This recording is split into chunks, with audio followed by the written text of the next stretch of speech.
হাসপাতালে অগ্নিকাণ্ডের ঘটনাস্থল থেকে।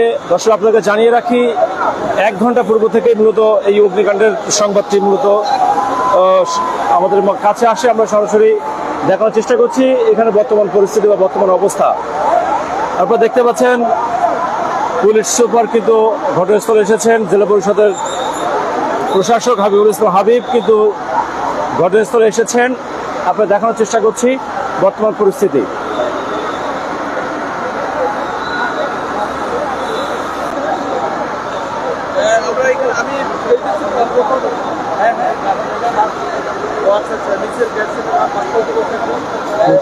দেওয়ার মতো মানে আমরা কর্মকর্তা কর্মচারী যারা আছে তারা কোনো দিচ্ছে না। সো আমরা সঠিক নিউজটা এখন মধ্যে দিতে পারবো না, তো বর্তমান পরিস্থিতি বলতে পারবো।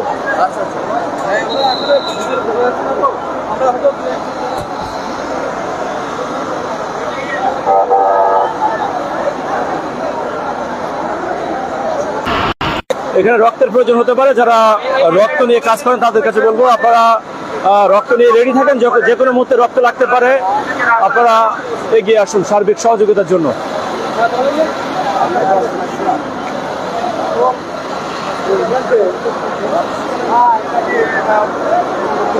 ভিতরের অবস্থা জানানোর চেষ্টা করছি আপনাদেরকে দর্শক।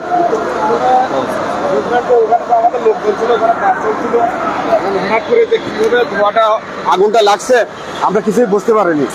এখন পেশেন্ট তো ভরা ছিল, আমরা ওপরেছিলাম 10তলায়। এখন এরা শুধু বললো যে নিচে আগুন ধরে গেছে, আপনারা নামেন। আমরা তো ধোঁয়ায় কিছুই দেখতে পাচ্ছি না। সিঁড়ি দিয়ে নিচে চলে আসছি, পেশেন্ট খুব কষ্ট করে আমরা চলে আসছি। রুগী তো ছিল 50-60 জনের মতো টোটাল।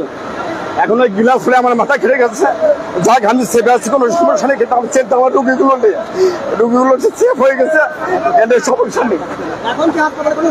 এখন কোনো রুগী নাই, কিন্তু কষ্ট একটা আমাদের রুগী নিয়ে, মাসুম বাচ্চা, নবজাতক বাচ্চা, আইসিইউতে এনআইসিইউতে যেসব রুগী ছিল এদের নিয়ে আমরা খুব কষ্টে ছিলাম।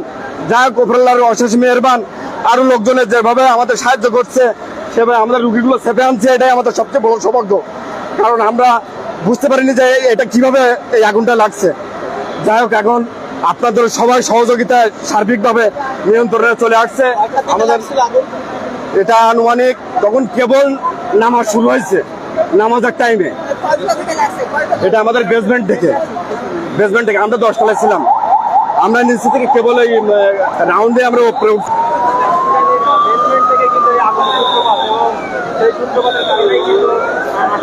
যেমনটা আপনাদেরকে জানার চেষ্টা করছিলাম, মূল অগ্নিকাণ্ডের সূত্রপাত মূলত হাসপাতালের নিচতলা থেকে, অর্থাৎ গ্রাউন্ড ফ্লোর থেকে। কিন্তু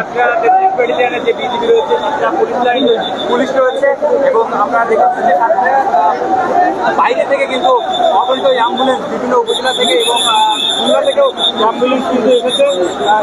সার্বিক সহযোগিতা এগিয়েছে Bangladesh police, fire service, border Bangladesh থেকে শুরু করে বিভিন্ন স্বেচ্ছাসেবী সংগঠন।